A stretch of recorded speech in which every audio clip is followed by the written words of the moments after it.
What's going on, my cracked heads? Welcome to the Cracked Soccer Podcast, episode number 32. And buckle up, because Matchday 35 has come and gone. Things have never been more intense in the MLS. Dennis Bouanga of LAFC just made history, rewriting the record books and sending shockwaves through the MLS. But every streak has its final bell. Charlotte FC's historic run has come to a dramatic end. And if that wasn't enough to rock the soccer world, the FIFA Ballon d'Or winner has been crowned. And the world is buzzing with debate, celebration, and controversy. All of this, all the fire, all the drama right here, right now on the most electrifying soccer podcast in the game. Welcome to the Cracked Soccer Podcast. So, you're talking about streaks ending. When are the ones in my underwear going to end? What? When are the ones in what going to end? This way, bro. There's streaks in my underwear, bro. How do I get those to end? That's a different question. What's the doctor that studies tu estómago? What is it called? A gynecologist? I don't know. I don't know what it is, but I don't know. I don't think you know either. But I Go see a don't. doctor. Go see a doctor. That's my recommendation. Boys, all three of us today. My goodness, how we doing? Let it be known, Lopez did not want to show up last week because I beat him in fantasy football. Some fighting words right That was rough, man. I could have made the difference too if I would have played a couple people on the bench, but you live and you learn. That's all the smack talk we getting. You can beep this out. Fuck the Broncos. I hate you. I hate you so much. I hate you. Hey, that defense is elite. Offense needs to figure some stuff out. That's for sure. Bro, Nick's one series looks like Peyton Manning just driving the ball down the field. Then next series is just I don't know. Yeah. Many feelings. I feel you. Well, you could be a Patriots fan, and that's pretty rough right now too. So and then I don't even know what Fern likes the Rams, I guess, but Don't even get me started, bro. Did you guys watch that game? Oh my God, you didn't watch it? Yeah. You didn't see, bro, the Rams were winning the entire freaking game. They have a field goal with 3 seconds left in the game. All they have to do is score the field goal and they win, right?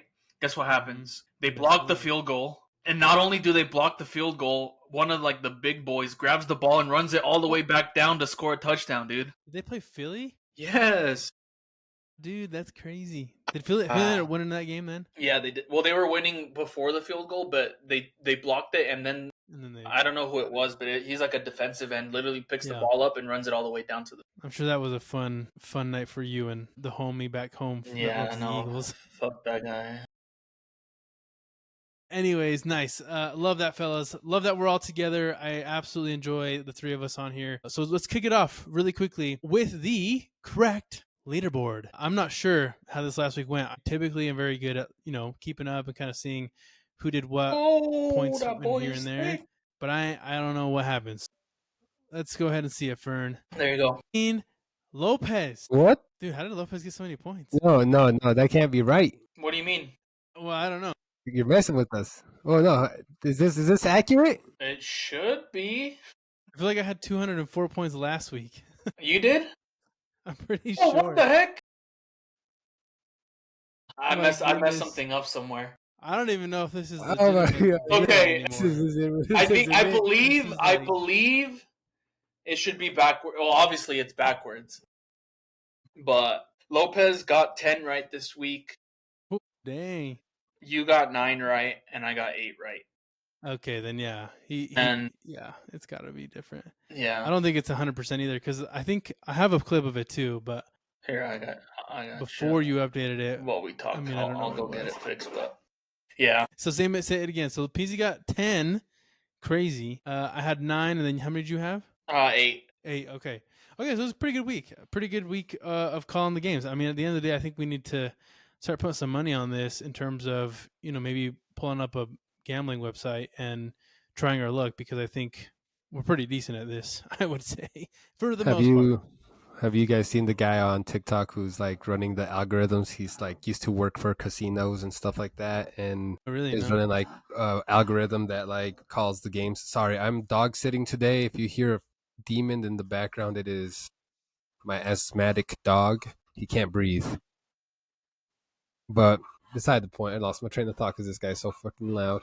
The dude that's using the algorithm. Oh yeah, so the algorithm. Yeah, so we gotta put up one of those, bro. Except we are the algorithm. We don't need no. Have you guys noticed? AI. I updated it. We're good. Okay. So I went back and I looked. So yeah, it's actually 213, 206, 187. Okay. If the team that we called winning it all at the start of the year wins it all, do I get plus 100? What did you call? Did you call Cincy? Yeah, he did. Cincy. Cincy? I believe I called San Diego. We'll give you 1. Shut the hell up, Fern. We'll give you 10 points if they win. How about that? 10 points? 10 points? 10 points is like, a lot. Dang. Hey, he called it from the beginning. Sure. Yeah. But if why you get it wrong, let us know in the comments below. Let us know in the comments below what happens if I call the MLS Cup winner from the beginning of the year. Do I get plus 10? Do I get 6? If you don't get it right, you get minus 10. I had freaking Toronto, dude. Hell no. I'm already behind. I don't know who I called. I'd have to go back episode 1 and kind of see who I called because I don't remember calling a winner, but I will see. Sick, dude. Okay, perfect. Thank you for updating that, Fern. Appreciate you, man. I'm going to have to put you on the spot once again because you're going to kick us off for the correct performances of the week. A lot of games that happened this last week. So, Fern, why don't you kick it off? And don't forget to crack one open for us. Whenever you're ready, though. I know, I'm just kidding. I was pretending to be... I was doing the Fenty fold. Who guessed it? Who could have thought? Who would have thunk it, huh? Not me. Bro, this guy makes life worth living. I'm not going to lie. How long has it been? Like 2-3 weeks since we've talked about Messi? So I had to come back. Fell off. Yeah, well, you know how it goes. Sometimes your teammate spits on somebody and it kind of ruins the whole team for a little bit. But they seem to be doing pretty well now.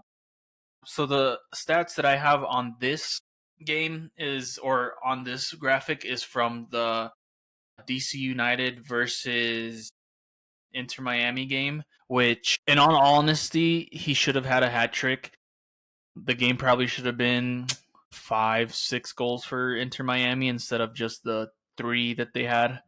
And yeah, I mean, Messi for some reason pisses me off. He's trying to do the whole, bro, I'm a team player, and he let their new guy, the new youngster, take the penalty for him, and he missed. I'm trying to find his name because I do not know it off the top of my head. Matteo Silvetti. He's a 19-year-old, and they just recently signed him from Newell Old Boys. You guys know who Newell Old Boys are, Lopez? Mm-hmm. Yeah, it's I used to get them confused. Anyways, yeah, for sure. Yeah, he's You used to get him confused with what? With a different team on FIFA. River Plate? Yeah. Yeah. So Newell Old Boys is actually the club that Messi was a part of before he joined Barcelona. So, yeah, so he let that guy take the penalty, and he missed. It was a good penalty, I guess. He had a lot of power to it. He just got his foot too under it where it hit the post. I just want to see a Messi hat trick right now. He, for some reason, anytime he's close to it, he doesn't care. He doesn't want the hat trick. He usually gives up the penalty to somebody, or he tries to find an assist. But yeah, I just wanted to shout out my boy Messi again. He's coming back. I do not know what the stats are. Okay, so yeah, he is actually the top scorer currently now. 22. Yeah, he's tied with Bouanga, which we will probably talk about later. But he's actually tied with 22 goals. But you know what the crazy stat about that is? No, 0 penalty goals versus 7 for Bouanga. He is, aside from Evander, which are the top 4, Evander and Messi are the only players with no penalty goals. So, yeah, he came back. He is once again on top of the goals and assists by 1, just beating out Andres Dreyer. But yeah, shout out Messi, shout out the GOAT. I believe he was snubbed from an award ceremony today. Don't even bring that up. I'm just saying, bro. I saw some edit that literally had Dembele and Yamin, and then it said, and the winner is Lionel. And I was like, bro, Should have been him. It should have been him. Oh man, we'll get into that later for sure too. So yeah, that's my crack player, and then I'm gonna go straight into my game of the week, which I didn't see your guys's, but I believe it's not the same one. I did do Minnesota United versus Chicago Fire. So this was one of the games we were kind of expecting to be pretty all right. Chicago Fire started off really hot at the beginning of the season with what's his name? Kuipers. He was one of the top scorers at the beginning of the season. He's still up there, but they've kind of fallen off as a team. They are currently 9th with 1 game in hand, just barely edging into the playoffs. And Minnesota is actually 3rd in the West right now, and they came in and they beat them 3-0. So a team barely making the playoffs in the East beat one of the top 3 teams out in the West. I believe all 3 of us had Minnesota winning that game, and I missed the game, but when I saw it, when I went to go check the scores, I was like, "There's no way the Chicago Fire just did that to my fellas out in Minnesota." I know. Yeah, that was wild. Kind of scary because if the East is that tough, I pray for the West. I pray for the Western Conference in the playoffs, man. This championship might go to the East. They're soft, bro. That freaking sun makes them soft. They don't know what it's like in the snow, having to play in these snow games. Probably playing in grass instead of frozen turf that just destroys your knees. But yeah, that's my game. Shout out to the Chicago Fire for putting on a game and, you know, giving themselves a really good chance to make the playoffs by beating one of the best teams out in the West. And I just needed to pour one out for our fellas out in, what are they, in the East? I don't even know where this place is. I'm not going to lie to you. I don't know where Charlotte is. I don't know what state they're in. It's kind of like Midwesty. Are you Eastern? Charlotte? Yeah, I don't know where Charlotte is, bro. Oh no, that is East. North Carolina, yeah. Southeast, yeah. Where's North Carolina? Southeast, yeah. That's the South, no, technically. Charlotte? Yeah. Okay. Yeah, I'd say Charlotte's part of like the Southeast, yeah. Well, they got cooked. Yeah. They got cooked, bro. They choked. Dude, I hate to say it, but they choked. They were 1 game away from winning. Winning. They didn't win anything. From breaking the record for the longest win streak in the shootout era, which when I read that, I was like, what do they mean? So I did some digging, and apparently they're technically not the longest win streak in MLS history. Do you guys happen to know who has the longest win streak in I kind of gave it away there if you were paying attention in MLS history, if you had a guess? Actually, no, top 1 and top 2 are the same team. If I had a guess. Sorry, Ray, I cut you off. No, what'd you say? You said I said LA Galaxy. Yeah, my guess was Seattle. There you go. So technically, Seattle is the highest win streak after the shootout era with 9, and Charlotte is now tied with them. And do you know what I mean by shootout era, Lopez? You know how they used to have the old penalty style? You remember that? You know how they do penalties now, right? Yeah, the 5 goals, right? Yeah, and then but like just like not like penalty shootout at the end. Yeah, penalty. Yeah, a penalty. Yes. And you know, like the old version where they would like run up to the goalie, like instead of just like they had, I think, what was it, the halfway line, Reyes, or closer? No, it was closer than that. So they would, way long ago. They literally so instead of doing just like a regular penalty, they would do a run up and basically have a 1v1 with the goalie, and you would try and score. So that was actually what the MLS was trying to do, and the last time that they did that was in 1999. After they switched that, Seattle is the top scorer. Before that, it was actually the LA Galaxy with 15 wins, and then 12 wins in 96 and 15 in 97. Charlotte came close to beating that record. They unfortunately just tied it. And I just feel like they got to be kicking themselves right now, because not only did you lose to New York City FC, but they're right behind you. They're have the same amount of points as you with 1 game in hand, which means if they win the next one, they will more likely than not, leapfrog you, go up ahead of you. So that's got to hurt in both holes. Bro, wait, so You guys blew my mind. When did they switch from the old way of taking PKs to the new way of taking PKs? Gosh. When did this happen? Because So the MLS was the only people that did that. It wasn't like the rest of the world. I had no idea that. So they were like hockey rules, like you could just go and like freestyle and then just like wamaso. Yeah. Here, look, hold on. There was definitely some specifics around it, but yeah, I can't be the only one that doesn't know this. We went through this on like episode 10 or 15. No, was I there? Look at this. Because You were there. Look at this. I'm tripping balls. See, look, they literally just have a 1v1. Bro, I need to go get my freaking brain checked because I freaking must have Alzheimer's. I don't remember See, this look, happening. they literally because they were just trying to be different back in the day. They were just trying to get eyes on that game for some reason, but it's that makes sense, yeah. But like, dang. Well, I apologize if I wasn't paying attention the first time. Now it was a while ago. You guys just re-blew my mind, and I definitely gotta go get my brain checked. Reyes was talking, so I understand. You just zoned out. No, dude, look, we're in episode 32. It probably did happen. We probably did do this at like episode 10. So like, it's been weeks. It's been months. You know what I mean? But yeah, that is such a weird way to do that. Yeah. By the way, they still do it in like indoor. Like when you do indoor soccer, that's kind of the way you take a PK. No, at my Tuesday league, they actually just do a straight up penalty. So. Oh really? Yeah.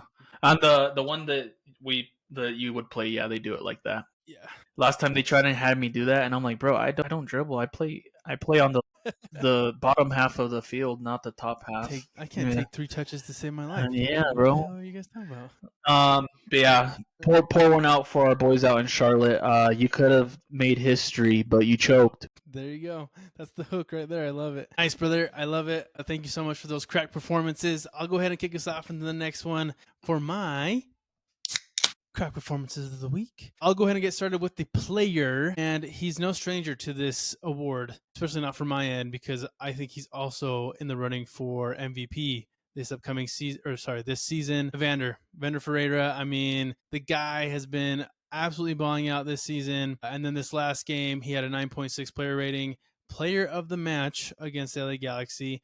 He didn't score anything, but he did have 3 assists. So, I mean, the guy's the reason they won at the end of the day. It's always so fascinating, too, to see people that can have a good performance, but also be extremely accurate. He had an 88% pass accuracy, which I think the last time I saw that number was Messi. So, like, he's putting up Messi numbers, dude. Like, he's playing very, very well. Yeah, he had that incident a little while back where he kind of did that whole like flopping thing, and it kind of lost a little bit of respect for me there. But I don't think that's his style of play. I think he's a lot tougher of a competitor than that. So love to see that. It's kind of crazy to see LA Galaxy almost climb back in that game, which is pretty nuts. But Evander, dude, he's been balling out. Like I said, I love to kind of like watch him play too. He's a very good place shooter. I think if anybody could be the next Brandon Aubrey, it could be Evander because the guy is so dang good. He could be a field goal kicker, man. Maybe in the future. Maybe that's what he does, but we'll see. But for my player, that's who it's going to have to go to. So shout out to you, Evander.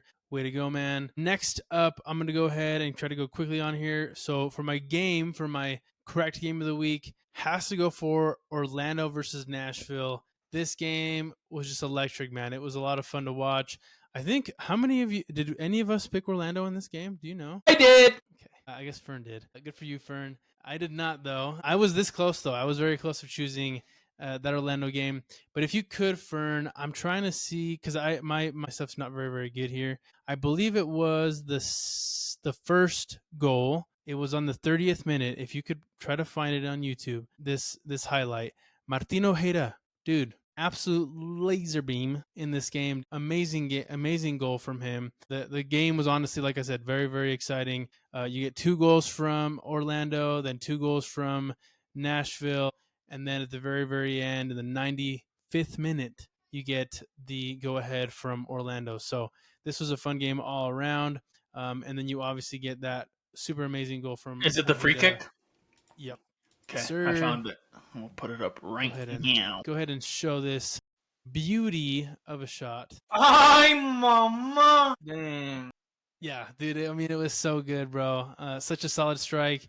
The guy's been playing well. I mean, he's been doing very well for that Orlando team, and I think, on a good day, they're definitely going to be very competitive in the playoffs for the Eastern Conference. So, hats off to that game. Super cool to see. If you were there live, so good for you. That was very much worth your money. And then, very lastly, I gotta pour one out. I gotta pour one out for the homies in San Jose. I think at the beginning of the season, I said, hey, there's no way San Jose has as bad of a season as they did last year. Technically, it hasn't been as bad of a season as last year, but I think it's very difficult for them to make the playoffs after the loss that they just had this last week. So, got to pour one out for San Jose. They're a team that at the very beginning of this season, they were averaging I think their average right now is 4 goals, potentially a game. They were the highest scoring team in the MLS. And then all of a sudden they just, when push comes to shove, when you really got to make the games count, when you really got to try to make a push for the playoffs, they choked. So as much as I would love to see them in the playoffs, I think it's a long shot at this point. So Reyes, I'm so sorry. What happened? I just realized I didn't put up your cracked player freaking graphic, dude. I literally just realized that. I was doing research in the background. Well, it's because I'm talking, right? So no one's paying attention. Like, it's okay. Don't worry about it. But yeah, pour one out for them. Again, we'll see if they end up making it, but I think at this point it might just be better luck next year. So we'll see. But that's me, man. That is my performances. Chino, my friend. Hold on. Check this out. Here you go. Go ahead. There you go. Look at that. Ferraria. Shouts to Fern for making those graphics. Shouts to Fern. Sorry. Indeed. Round us out. And I'm going to one open. I was like, no quieres mexicano, güey? I know, bro. It took me a couple takes. You got to edit that out when you post it on TikTok. Anyway, we got to give one out. Pour one out for me. Crack one open for my boy, Dennis Bouanga. The Real Salt Lake, man, didn't get enough on that Wednesday game. They had to come back for more. And this time, we honestly could have made either Sun or Bouanga the cracked player this week. Either game, they flip-flopped. Fern and I were talking about it before we started recording this. It was crazy to see Sun with a hat trick and Bouanga with a goal and an assist. And then this last game on Sunday, Bouanga with a hat trick, Sun with an assist and a goal as well. Shouts out to Sun, Andy Moran, and Jeremy Ibobisi. I don't know how to say the name. Shouts to them for those assists to Bouanga. It's unfortunate, right, that I'm here celebrating the downfall of our home team, but at this point, I am just resigned to the fact that we are ass cheeks, and we will see you all next season. But yeah, 6 shots on target, 13 completed passes over by Bouanga there, I believe, and yeah, just overall great game there by. I was going to shout out to make it my cracked game as well, one of the 2 LAFC games, but I had to give a huge shout out to Austin FC pulling off the upset against the Seattle Sounders, giving them some boosts in their playoff seeding. So they are sitting pretty. I think they're in 5th. Correct me if I'm wrong, in the Western Conference right now. The goal that got them the dub was by Mirto Uzuni. It was a stoppage time goal off of CJ Fodre last second assist. Fun fact about this game too, this is the first ever home win for Seattle versus Seattle for Austin. So Austin has never beat Seattle at home. That is a momentous occasion for them. And again, getting that boost on their playoff seeding, huge for them there. But yeah, hats off to you, Austin. Yeah, and then dude, solid game. Saw those highlights there, and yeah, great looks all around. But for my pour one out, my poo is not really a pour one out as much as a blooper. It's more so, Fern, that was so scary, man. I don't know why. I saw your daughter come in through your screen, and then I had to look back, and I was like, bro, jump scare. Oh, dude, my gosh, I thought that was my screen. I saw it off the corner of my eye, and I was like, bro, there's a kid in my room. It's like, no one's supposed to be in my house. Bro, that was all right. te va a dar un infarto, güey. No Parto, mames. bro. No one's here. If Pork Chop would just freaking pee on me or something, bro. He wouldn't care. But for my pour one out, more so a blooper this week. Pouring one out mostly for Real Salt Lake on this one. Did you all see the Hugo Loris, if that's how you say his last name? If not, correct me. Lloris. The penalty save against Real Salt Lake in the 56th minute. What save, bro? There was no save. The freaking dude cooked, bro. Not only did I see it, I was there live watching it, bro. Oh, it was Oh, you did go to that so game, yeah. good. I got it right here. Let me I don't pick have it. this Yeah, go ahead. tab. I got you. Sharing my screen. After you share that, I got something to share as well. Peep this. Peep this right here. No. Nalgas, bro. He saved it with My his goodness. cheeks. Is that Cruz? But, Is that Cruz? so yeah. Yep, Go back. pouring Oh, out sorry. for Go Cruz. back and pause the video real quick. Pause. And look to the left of the goal where it says "Proud sponsor of Real Salt Lake." I'm right there. That's me. You? Yeah. Right there? Yeah. Actually, Connor Burt Ray Macklenbell is right there. Actually, you can see him in that image. But yeah, I just want to show you guys where I was sitting. Fascinating. And just Nice. for shits and giggles? Yeah. Ahí está. I was Alrighty. so close Well, to him. and let me stop my sharing real quick. Boom. But yeah, pouring one out for you, Cruz. That was sad PK, but just a funny moment all around. My goodness. Make Dude, it no, stop. For real. For real, bro. That's why I was so locked in. I was trying to hurry up and do this before you stopped. I was like, I got to get ready for my boy. So. Jesus, Pork Chop. Here's Bro, some Pork the Chop freaking- ASMR. I decided to stop once I turned. Everybody close your eyes and tell us what's happening.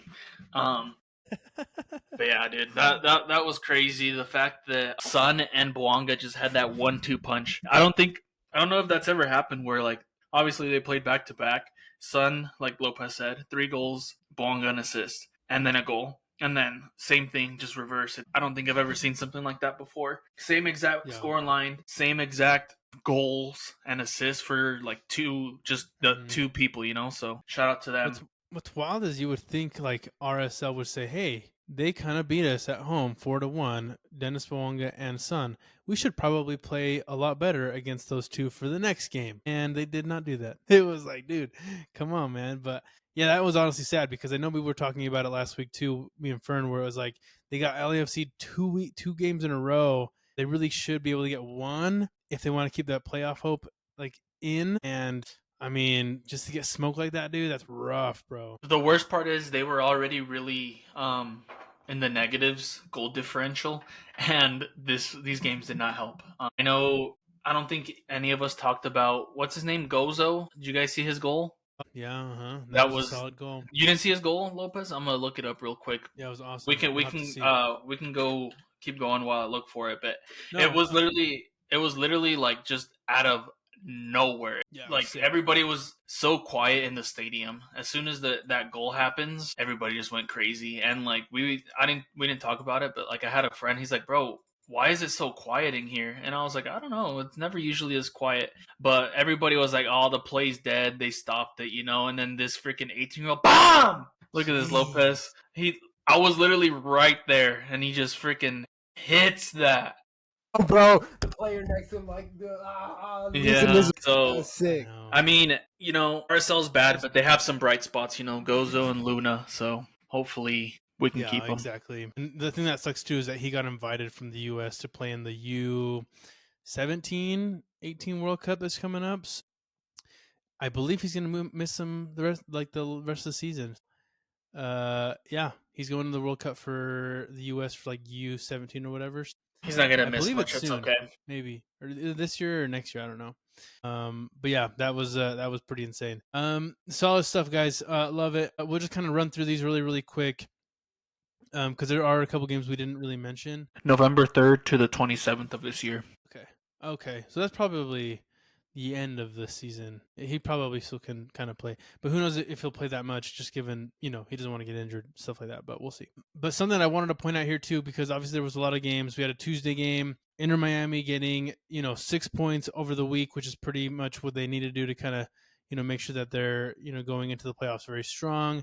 But something too I wanted to bring up to you guys, New York City FC, man, they beat Columbus Crew and they beat Charlotte FC. Kind of insane, dude. I feel like we never really talk about New York City FC, and then all of a sudden they come in and they start winning all these games, they start scoring all these goals, and against good teams, like Columbus is a very good team. Charlotte obviously had that win streak. I just think it's absolutely insane to see a team that was probably not on everybody's radar at the beginning of the season now just being like, yo, they're legitimately contending in the Eastern Conference. It's kind of insane to see. Not only did they win against the Columbus Crew, but they came back.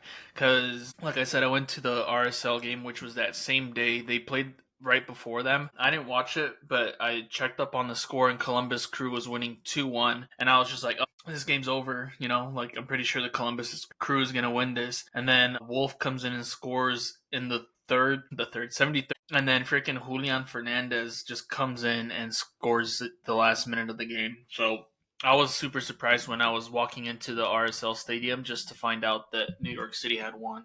Yeah, shout out exactly. to the Yankees. Yeah, and they won in Yankee Stadium, which, if I recall, there was a certain someone on this podcast that said that they never win in Yankee Stadium when it really Lopez, matters. what the heck? So they got it done, bro. They got it done in the baseball stadium. So good for them there. Did they also beat the streak in the baseball stadium by chance? Do you know? Were they at home for that game? Yeah. Yep. They were at home for that game. Yep. Yeah. Oh, dang. Exactly. They proved me wrong twice. Oh, my gosh. Wow. Wild, huh? So yeah, that happened there. Philly only beat New England 1-0, which was kind of nuts. Atlanta United playing kind of like that villain role that LA Galaxy's been playing. They're kind of beating a couple teams here and there, or not beating, but like at least being competitive against some of these teams late in the season, tying against San Diego FC, which is nuts, right? I mean, San Diego FC is just a top team, so pretty insane to see that one. And then yeah, I think we pointed these ones out too, just at the very end. FC Dallas beats Colorado. Portland loses to Houston. And then, yeah, Chicago Fire beats Minnesota. A lot of these teams right here were like super close in terms of like playoff, like making the playoffs. So very, very cool to see those games. And some of those like teams that are fighting, they really kind of, started to kind of shift the table a little bit. So for right now, I'm not sure if you guys have it pulled up, but I have it pulled up now on who is technically qualified for the playoffs as of right now and who's been eliminated. I do have it pulled up. Give me 2 seconds here. I can also share it. I know the Galaxy's eliminated. Montreal's eliminated. Basically, I'm assuming any bottom three teams are eliminated is my guess. Yeah, for the most part. Not all of them, though. It's kind of surprising. The Western Conference is very interesting right now, to say the least. And we mentioned that last time. So very shooty. Yeah, so Eastern Conference, Philadelphia, Cincinnati, Charlotte, and New York City have clinched. So X, I believe, means clinched. Yep, they clinched the playoffs. So these four are in. And yeah, so many teams now at this point on the Eastern Conference are just completely out. So Montreal, DC, Atlanta, Toronto, and New England are out. The one that I wanted to point out here was New York. I don't know if you guys remember this, right? But it's been how many years in a row that they've made the playoffs? And now they're this close of not making it after like, what did we say, Fern? It was like 12, 15 years or something, like in a row, maybe more. I don't remember what it was. Some crazy number, I feel. But that one's kind of insane. Hopefully the New York Red Bulls gets in. But honestly, with the teams that they have ahead of them, this might be the year. 2009. Dang, okay. So yeah, they've gone a long time. So what? 10, 15, 16 years? Wow, that's insane. So yeah, I don't know. We'll see, because Chicago is putting up a good fight. Columbus, and these three are just, very good teams here in the East. So Eastern Conference has kind of already been played out at this point. The one that's more exciting, though, is a little bit, from my perspective, the Western Conference. You do have San Diego, Vancouver, Minnesota, and LAFC that have officially punched their tickets for the playoffs. The only two that have been eliminated, though, is Kansas City and LA Galaxy. So I guess technically, I mean, what would we need to see for St. Louis to get in is my question. Like, do they just need to win out and hope all these teams lose, which probably can happen because, Real Salt Lake lost a lot of games. San Jose has lost a lot of games. Like, this looks a little interesting to me. What do you guys think on this bottom half of the table? They're only 8 points behind. No. Who? Points. St. Louis. They're only 9 points behind Dallas, which, you know what? Now that I'm thinking about it, I'm like, Kansas City only has 1 point less than them, and they're already eliminated. So that is kind of weird.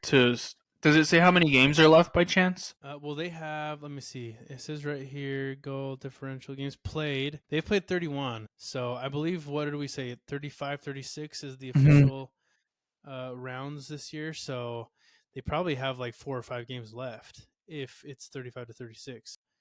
Yeah, I don't know. I mean, there's probably a chance, but I feel like the chance is Houston, San Jose, Salt Lake, Dallas, Colorado, like losing 75% of those games is what I think. Yeah, because Dallas is 1 game behind. RSL's 1 game behind. So yeah, I don't know. That's kind of weird to me that they're only 1 point ahead. Because even Kansas City also has the same amount of games played. So I guess that 1 point makes a big difference. But Yeah. I'm dying over here. Yeah, that's crazy. But I mean, I think at the end of the day, we'll kind of see who ends up getting in. I don't know about St. Louis. I think we'll just have to like keep track of like, you know, what's going on and what kind of games they got going. But I'm not too sure. Yeah, we'll see. We'll see. Shout out to St. Louis for trying to stay into the game for so long. Yeah. You guys should just give up already. Just let the good teams get in. I mean, that's kind of what Galaxy had to do, bro, at the end of the day. Nice, dude. So let's go ahead and get into a couple other headlines really quickly, just to kind of go over some stuff. I think the first one we wanted to point out, because it was something that we were talking about last week, with Dennis Bouanga breaking a record, an MLS record, for the LAFC. I do have a little article on this. I believe it was from Yahoo Sports. I'm just trying to find exactly where it kind of says how many that he won by. But essentially what he did was he is now the top scorer for LAFC, surpassing somebody that they acknowledged on this last week. Did you guys know? Actually, let me back up. Do you guys know, without looking, maybe this is more of a question of Lopez, do you know who the top scorer was for LAFC before this record was broken? I already said it, Lopez. If you don't answer, bro, I'm coming to your house. It was not Bouanga. It was. No, he just. No. Okay. For what? For the most goals? Who did Bouanga break the record? Like, who was before him? Bro, now you're scaring me, Fern. Now I'm overthinking it. He hails from the lands of El Tri. He's Mexican, bro. No, bro, I don't. Yeah, dude, bro, no, He likes to drink. They all do. We all do. His name starts with a C. His last name starts with a V. Yeah, this guy's looking it up. No, is it Chicharito? No. Oh, Carlos Vela. He played for the Galaxy. No, you said CB. Yeah, no, it's Galaxy. Yeah. Sorry, Carlos bro, Vela. guys.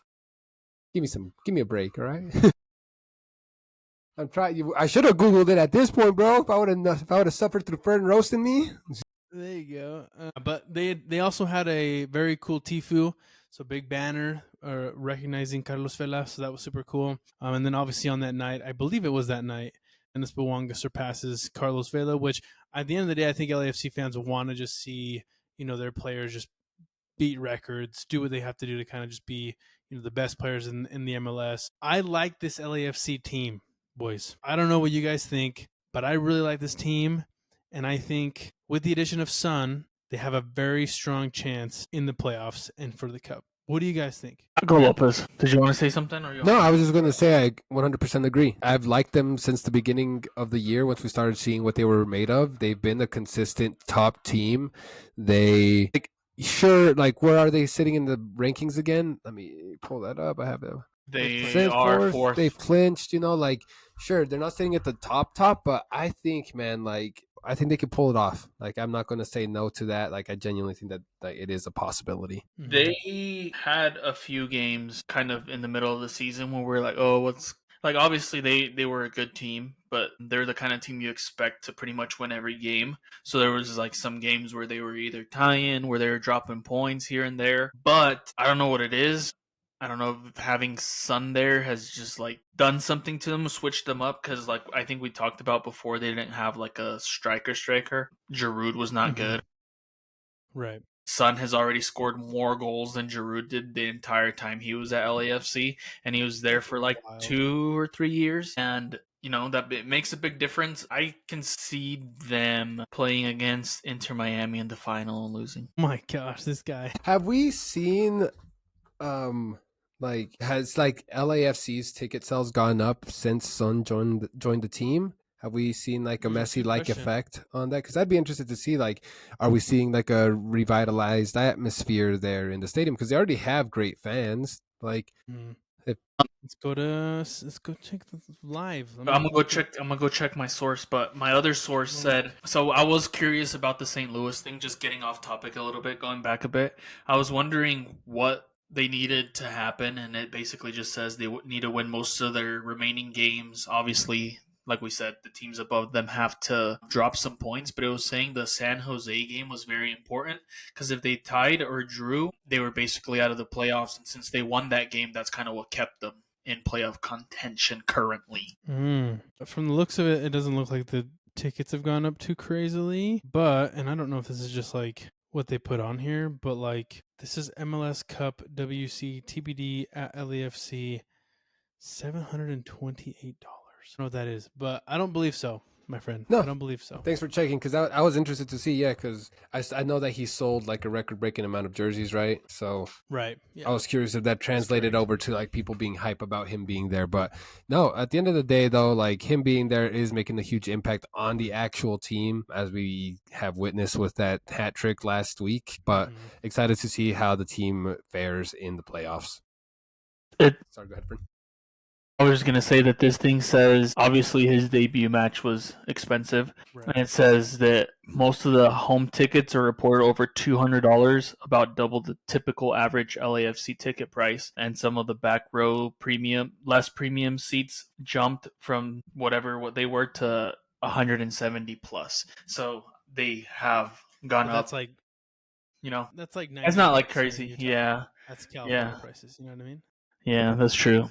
I mean, they did go up a little bit, but not Messi. Right.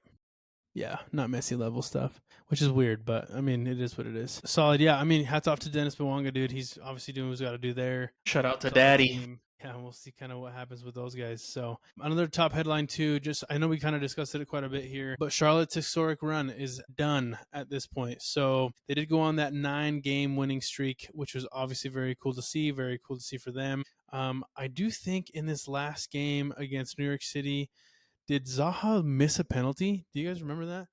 I did not watch the game. I can tell you here really quickly. He did miss a penalty. He did. Yeah. Which is kind of crazy. You kind of think about, okay, well, maybe if he makes this penalty, when was this? Penalty. I mean, it was saved. It was saved, if that makes it any different. Okay. By Freeze. I mean, I think, oh, wow. Freeze, way to go. But I think, when you kind of think about like, hey, the last week, was it? I think maybe last week or 2 weeks ago, where he kind of said, hey, against Messi.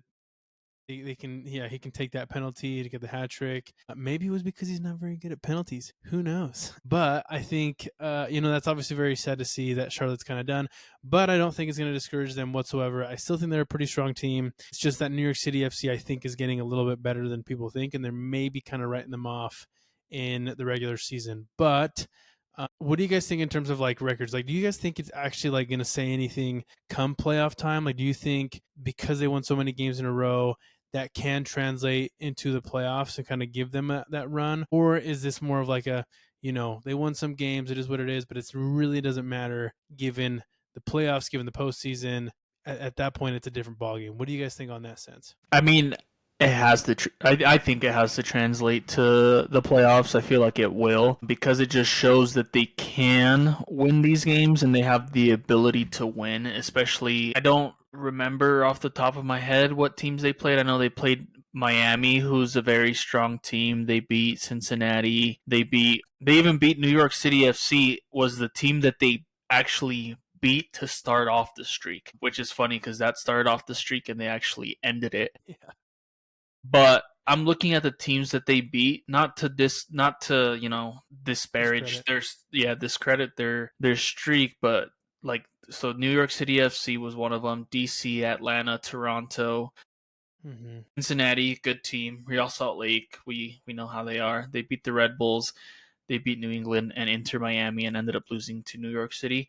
I feel like that just gives them some confidence going into the playoffs, as long as they can not necessarily keep the streak going and win 15 games going into playoffs, but that should give them the confidence to be like, bro, we just won 9 games straight. Yeah, we did lose before breaking the record, but we can get back into that form. As long as they don't like let that streak losing get to their heads and lose that whole progress, the confidence that they built in that time, then I feel like it should translate pretty well going into the playoffs, especially since they'll be one of the top. Well, I'm assuming they'll finish towards the top, so they'll get to play one of the lower teams. So we'll see. Although the lower teams currently are Chicago Fire, Columbus Crew, and Nashville, so it's not like pretty good teams. Yeah.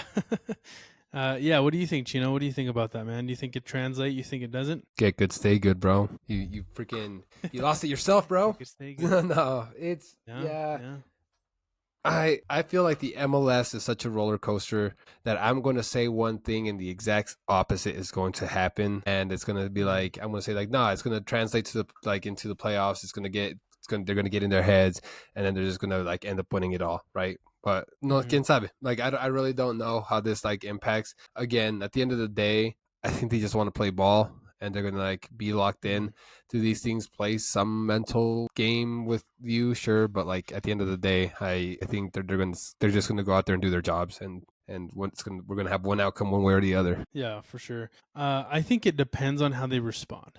I think they lost to New York City. Obviously, that locker room's kind of like, yo, we just lost. Like, it is what it is. We went on a good streak. It was good, boys. Like, this isn't the team that we are. Now it's going to say, now what I would say is, okay, who do they have next? They have, I just had it on here. They have Montreal, so they don't have a tough matchup, but that is an easy opportunity for you to be like, okay, we lost. It's behind us. Let's get into the next one. Let's on to what is the Belichick saying? We're on to Cincinnati. They need to be on to the next one. If they can recover, if they can do well in this next game, then okay, maybe their mentality is straight. But I think it is all mental at this point. So they can bounce back. I think they can have a good run. But if they lose to Montreal, then it's a real question of, are you guys legit, or is this was this kind of a fluke with some of these not so great teams that you guys beat? So they do have Montreal and DC right after. Their final game of the season is against Philadelphia, though, so we'll see. We'll see how it goes, but they should hopefully bounce back after this. And they're in the playoffs now, so I don't know how it works, but maybe try not to focus too much on wins or losses now that you're in. Yeah, exactly, for sure. Nice. Okay, cool. Well, I mean, there's definitely lots of good games coming up here. A lot of games that need to be made up, so we'll definitely keep track of everything going on, as well as kind of the playoff picture once that kind of gets a little bit more set. We'll keep everybody posted on that. Last little thing I wanted to cover too before we kind of jump off here: the Ballon d'Or. The FIFA Ballon d'Or. Before we get into this, I think you've probably heard of this maybe once or twice, but I'm curious, what do you think the Ballon d'Or is in the soccer world? Holland was robbed. Just kidding. It's from what I understand, it's like an honorary, like you are elected amongst your peers as the GOAT of the season. Yeah? Yeah, in a way. It is a little different. Peers, journalists, and fans. Correct. Yeah. So it is a little political. It is a little interesting because I believe this was started in France. So could there be a bias? Could there not? Maybe. But it is like a French award. It was like started in France and all that different and all that stuff. But the crazy thing about this one, and I'm not sure if you knew this too, Fern, but the Ballon d'Or obviously has like a long history. But back in the day, I believe it was pre-1995. I think it was. Did you know though? Pre-1995, there was a very specific thing that you had to do or be to win the award. Do you guys know? European. What it was? Yeah. So pre that year, you had to be from Europe in order to win the Ballon d'Or. So it's very specific to Europeans. So because of that, names like Maradona, like a Pele, they've never won a Ballon d'Or because they're not from Europe.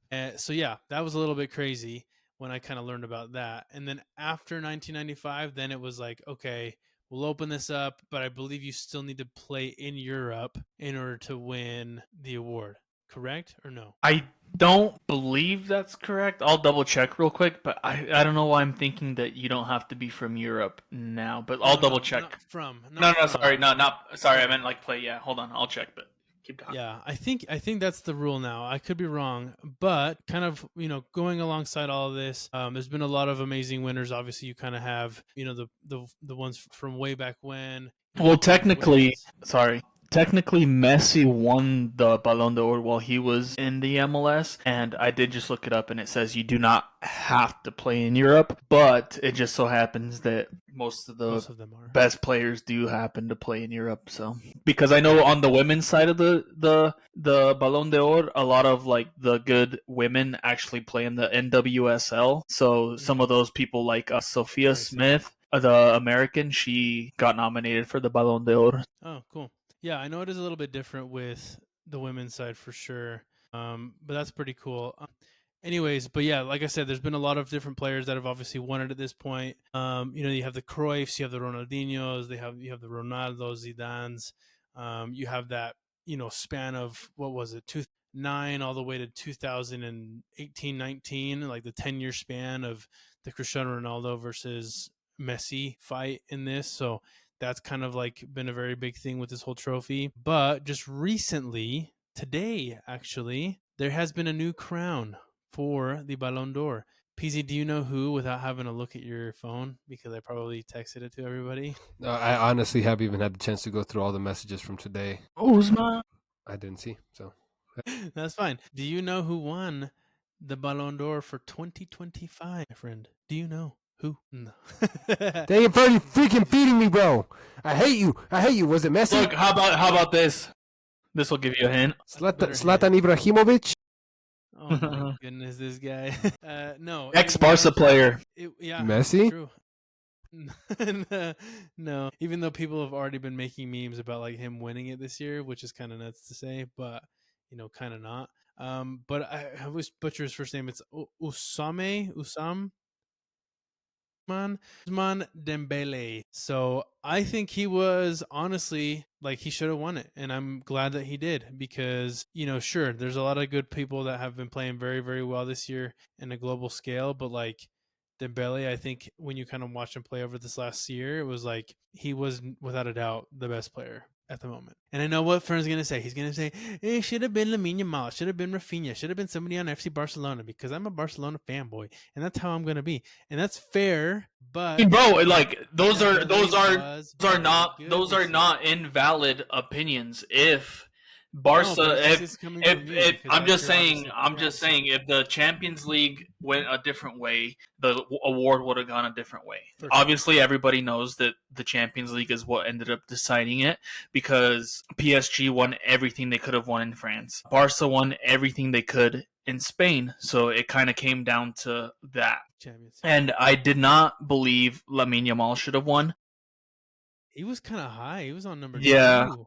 He came in second. Wild. Me personally, I get the hype. He's young, like he's doing that, but for me, Rafinha was more important for the team this past year. I feel like Rafinha, like you told me, I wasn't keeping track today. I honestly forgot that it was today. He came in 5th, which is crazy to me. I feel like he should have been top 3. If not, I believe he should have been 2nd. And yeah, just the hype of being 18 years old and doing what he's doing. Like I understand it, but I just feel like Rafinha was very integral to the Barca team. Like he kept them in the games. I don't know if you guys watched the Porto game last year, or it wasn't Porto, it was Benfica, where he came in and he scored the goal. And even against Inter Milan, he scored the last goal for Barca, which would have been the game winner had it, they not scored and gone into overtime. So I just feel like he was a bit more important to the team. Lamine Yamal does have more hype, but you know what? I agree with you. Like Dembele deserved it. He was the best player last year. I feel like I said, it was kind of in between those two players. They won the treble. They won everything they could. They did choke in the Club World Cup, which kind of sucks because they literally would have won like everything had that not happened. But yeah, PSG was just a really good team. Inter Milan loves doing donations to teams that have never won the Champions League before. They've done it twice now. But yeah, shout out to Dembele. I've being a Barca fan, I see a lot of Barca stuff. People hate that guy. I don't know if you like he could have scored the 4th goal against Liverpool like 3 years ago, and then Barca go in and lose 4-0 the next game, and they start blaming Dembele because he missed the open goal, and I'm like, that's not really his fault, I'm like, Barca conceded 4 Plus, he goals. was injured for a long time, Yeah. and he was like, he could have been, and I think it was a couple other things like outside, and kind of things like that, like mutual respect. Yeah, right? and he just plays for like a bunch of the teams I follow, bro. I don't have my Dortmund jersey up, but he played for Dortmund, and then I was like, oh, he got sold to Barca. I'm like, even better because I watched him play for Dortmund. I watched Barca games. He went to that. So yeah, shout out to him. He's been kind of up and down, and I'm just glad that he won this award because he definitely deserved it. For sure.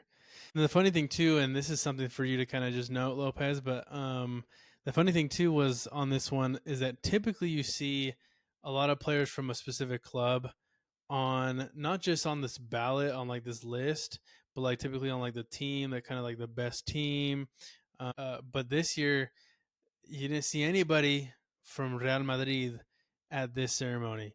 I think you kind of learn, or people kind of like say who's gonna win in advance, so people like will show up, right? But nobody was there for Real Madrid, and I think Mbappe was like he was ranked like 10th, like something pretty low, I think, in terms of like his kind of what you would expect him to get. But 0 people from that team were at the ceremony, and it's kind of like, is that a bad show? Is that a shows that you kind of like know in advance? Like, what does that say? Well, don't you know what happened last year? So Did they also not show up? Last year, You feel maybe? Last year, everybody's like, Vinny's winning, Vinny's winning, Vinny's winning.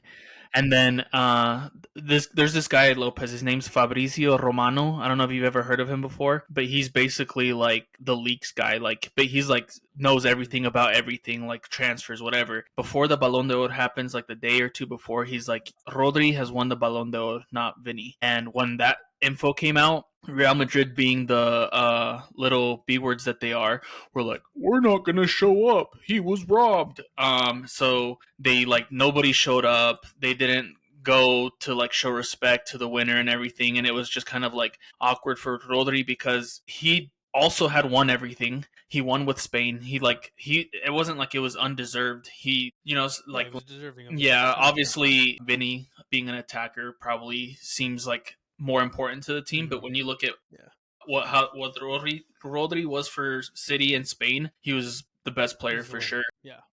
But yeah, so that happened, and I'm assuming that that's kind of why they didn't show up this year as well. They're kind of still being petty, and what makes it even like funnier is that Vinny was like, they don't know what they just did. I'm gonna come back and be 10 times better or something, and he finished 16th, and he's been playing super bad, and just everybody roasts him all the time. And then they're like, oh, he's 10 times ass and all this stuff. I hope it lights a fire in his butt. I do. I really do. I really hope that I can see that Mbappe that I saw in the last World Cup against when it was France and Argentina, because I swear to you, dude, every time that guy got the ball in that tournament, I feel like every time he got the ball, he had a chance of scoring.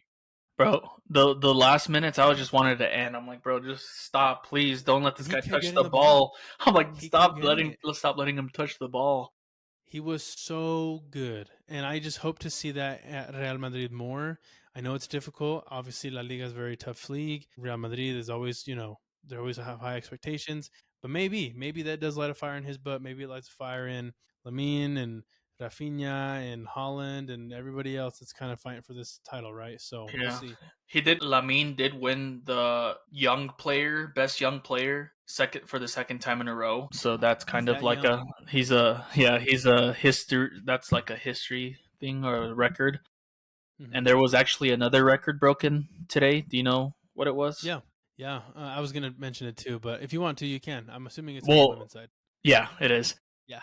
So Aitana Bonmati actually has won the Ballon d'Or for the 3rd time in a row, which has never happened in women's soccer. I believe it had been won twice in a row by her teammate Alexia Putellas. I think she won it twice in a row, or she just won it twice. But yeah, this is the first time in women's history where a player has won it 3 times in a row. It's happened twice on the men's side. Do you know who one of them is, Lopez? You know who one of them is. Is it Cristiano Ronaldo? No, that guy's trash. Bro, it's getting Messi. Yeah, it was Messi. So shout out to Bonmati. Twice on the men's side? Yeah. The other guy was Plantini. I don't even know who that is. He's a French player. He won it. What happened to my... Oh. He won it 83, 84, 85, and Messi Yeah. won it from 2009 to 2012. And yeah, I mean, just shout out to Aitana Bonmati. She also plays for Barcelona, Lopez. And Barcelona's women's team is like probably the best team in the history of women's soccer. And Aitana Bonmati, she is really good. I like watching her play. I don't watch a lot of women's soccer, unfortunately, but she is crazy good. Yeah. So For sure. Yeah, shouts out to her, dude. That was pretty insane when I saw that. I was like, dude, that's freaking legit, bro. That's freaking, like, hats off to you, man. That's freaking nuts. did you guys also know? I mean, you might know Reyes, I'm pretty sure, but the U.S. men's national team has the son of a previous Ballon d'Or winner. Did you guys know that? The U.S. men's national team has a son? No, What did you say? the U.S. men's national team has a player whose dad has previously won the Ballon d'Or. Really? Yeah, did you know that? What? No, I had no idea. Yeah, what the heck? What's his son's name? Do you recognize? Let me double check his name. I don't want. I know his last name. Somebody on the U.S. men's national team's dad Won the has Ballon d'Or. Ballon d'Or before. His name. Reina? No, and not only that, but his dad was the first African player to win the Ballon d'Or. I didn't know that. That's Yeah, crazy. so Timothy Weah, his dad is actually George Weah. No way. Yeah, Dude, so how did I never put that together? No yeah, way. so No way. yeah, so fun fact. I thought you would have known that, Reyes, but yeah. No, I did look up like the first like people like that were not European to ever win the Ballon d'Or, but like I didn't know that. I didn't put that together. That's pretty cool. Where's he from again? Was it what did you say? Oh, it doesn't say. Who? George Yeah. or his dad. Timothy? He is from Liberia, Liberia. Okay, gotcha. which is crazy because I don't think that he ever even played in the World Cup, if I'm not mistaken. I was doing some research on him last really? time. Yeah, so. Dang. Gotcha. That's wild. Yeah, that's pretty sick, dude. I also looked up like, has there ever been any U.S./Mexican international players that have gotten close to winning the Ballon d'Or? And if you don't count the women's side, because if you count the women's side, you do have Rapinoe and like Alex Morgan and all them that were very, very good that almost won it. But if you don't count them, really, you've never really had a very good player that's almost won it, other than I believe it was Chicharito that was like on the top 50 list, and then somebody else that was like pretty decent. But we've really never had an American/Mexican international that has been close to winning that. So I hope one day, maybe 10, 20 years from now, we get close. We'll see. Have you guys ever heard of the Super Ballon d'Or or whatever it's called? I don't think so. Yeah, Give me apparently. a 30-second explanation. Okay, Super Ballon d'Or is the prize that was awarded only once in 1989 to Alfredo Di Stefano. He was French. No, How he was convenient. he was Spanish. He played for Madrid. No. So some people have been saying Thought it was like, oh, they need to bring it back and give it to whoever's been the best player in the last decade. Oh, interesting. But this is like a real trophy. Oh, wow. That's freaking sick. It's in Real Madrid's trophy cabinet because a Madrid player won it. So Wow. That's pretty insane. That's a wild freaking trophy. I wonder what those crystals are on that, bro. That's nuts. Real crystals, bro. Oh, Real crystals. blood diamonds. Blood diamonds. Blood diamonds. Blood diamonds. Bro, freaking Sierra Leone. Dang. Atrocities. Okay, sick. Solid stuff, boys. Those are some good headlines. We'll go ahead and wrap this up really quickly. We have games tomorrow. No, sorry, Wednesday. So Inter Miami obviously having to make up some ground here, so they have to play Wednesday as well as Saturday. So full slates here. If we're looking at one game between Wednesday, Saturday, and a Sunday game, and one Sunday game, which one stands out for Wednesday and Saturday for each of you? We'll kind of give this a quick glance here. Chino, why don't you kick us off on this one? I know we just barely turned this on over here, but which one stands out to you? What game are you excited? Looking at those Wednesday games, kind of excited about both of them, right? Messi's gunning for that golden boot, and Miami's still, I don't know, man. Things could still get shaken up, but they could get that supporter shield there. Maybe going after that as well. So just keep an eyes on Inter Miami there, specifically Messi. He's got New York City FC and Toronto later that same week. So it should be an easy win. And then again, that second Wednesday game is the other one I wanted to call out myself. the Cascadia Cup. So it's a rivalry between the Vancouver Whitecaps and the Portland Timbers, fun fact. So this one just going to be a fun game, and there is just like seeding, some implications for playoff seeding. Would it be like one of those injuries where they're just saying they're injured so they don't have to play them? Maybe, yeah. I mean, a groin. He has a groin. You've never pulled your pee-pee? I don't think so. Burn pulls it every night.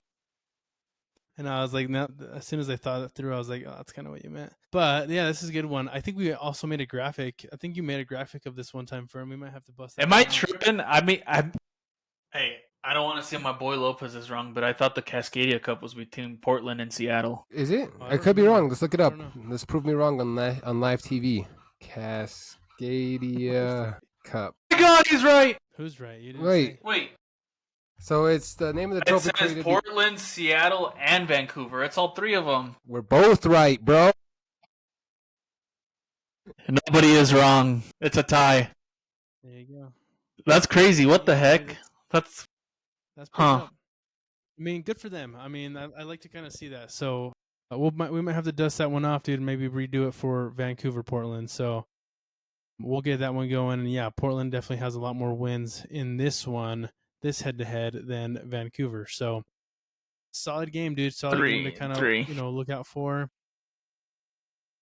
Fern, what do you think, my guy? What stands out for you, man? Just quickly glance over, obviously, Inter Miami congested schedule. After these next 3 games, they should be back to regular schedule because right now they're playing 1 game every 3 days. After these couple games, they should go back to normal. So hopefully they get some rest before the playoff start. I'm looking at the teams that are fighting for playoffs right now. RSL is going to have to play Austin FC, who just had a crazy win against the Sounders. And they need this win. I'm going to be looking forward to that. Another team, just quickly, is going to find it really, really tough for this is going to be St. Louis versus LAFC, which we kind of talked about. They pretty much need to win all their next games. LAFC is in the playoffs. Are they going to want to sit Bouanga after 2 back-to-back games where they played and destroyed the team? So we'll see how it goes, but hopefully. Yeah, that's a good shout out. And yeah, we'll see. We'll see definitely what kind of happens there. That's some good games for sure. I'm also kind of looking at some of these games that have some playoff implications. Specifically because Portland does play Vancouver, a top team in the West, on Wednesday, but then they also play FC Dallas Saturday, which also is fighting for a playoff spot. Dallas in 9th place, Portland in 7th. Not too many points behind, and they can definitely get in front of Colorado if FC Dallas gets this win. But Portland obviously being a very tough team. But yeah, look, FC Dallas with one more win than Portland in this 2 head-to-head. So 2? Oh, sorry, 2.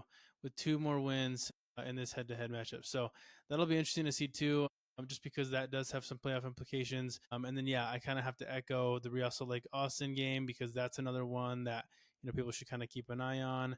And then I think we have a pretty good treat at the very end of Saturday with the Seattle Vancouver game. I feel like Seattle's always been so good, and then they kind of like drop some games where you're kind of like you weren't expecting them to drop so many games, because they've been so dang good. But we'll see what happens with Seattle, Vancouver in this one because they're 2 top teams. How far up on West. Yeah, they're really close, 5th and 2nd. So we'll see what happens in this game. But again, they've pretty much Vancouver's clinched. Seattle's pretty much going to clinch at this point. Like maybe not with this game, but maybe the next one. So do they play their full squads? Do they go all out for the ending of the season when they don't have to? I don't know. That's definitely going to be something to kind of take into consideration for these next few weeks. So we'll see. Now that I think about it, if Miami win the Wednesday game, they could possibly rest Messi on Saturday if they can clinch the playoffs because they don't have to worry about any of the other ones, Yeah, that's true. So yeah, we'll definitely have to kind of keep a track on those. And look, they also have to play next Tuesday. Yeah, they're stacked, dude. They have so many games going on. They play 3 games in 9 days. Yeah, That's wild. So got to get that rest, bro. Got to get that rest, dude. That'll be insane. And then to cap us off for Sunday Night Soccer on the 28th, we have Cincinnati versus Orlando. Two very good teams, man. But again, Cincinnati's already clinched. Orlando's right there with Inter Miami and Nashville. So they really need this win. But could they pull it off against a very good Cincinnati team? I don't know. But we'll kind of see what happens with this game. And we'll also kind of put in our picks for this upcoming week. Solid stuff, boys. Last comments before we cap it off, before we sign off. What are some last little thoughts you guys have? We're getting towards the end of the season, regular season. Things are going to be getting a little bit crazy. I don't know. For me personally, Supporter Shield isn't too important to me, I guess. But there's going to be a few teams fighting for it. It's getting very crowded up there. The top four are all within shot of the Supporter Shield. So these games should be getting a bit interesting. If you haven't watched any games this season, go ahead and start watching now. Prepare yourselves for the playoffs because it's going to get crazy. But yeah, shout out to everybody watching, supporting. Hopefully we're doing a decent job entertaining. So yeah, keep watching. Thanks, big dog. PZ, any last thoughts, my guy? Nah. Like, comment, subscribe. See you next week. Nice. Exactly. Yeah, we might have a special announcement next week. We will see. We have some stuff that we're discussing. We're also, having some discussions around content that we'll post the season. So we'll kind of keep you guys in tune with that. But again, thank you so much for tuning in. Thank you so much for watching. Again, we're on Instagram, TikTok, Facebook, YouTube. So give us a follow, give us a share, give us a subscribe. Again, it's been the Correct Soccer Podcast, episode number 32. Appreciate y'all. Peace.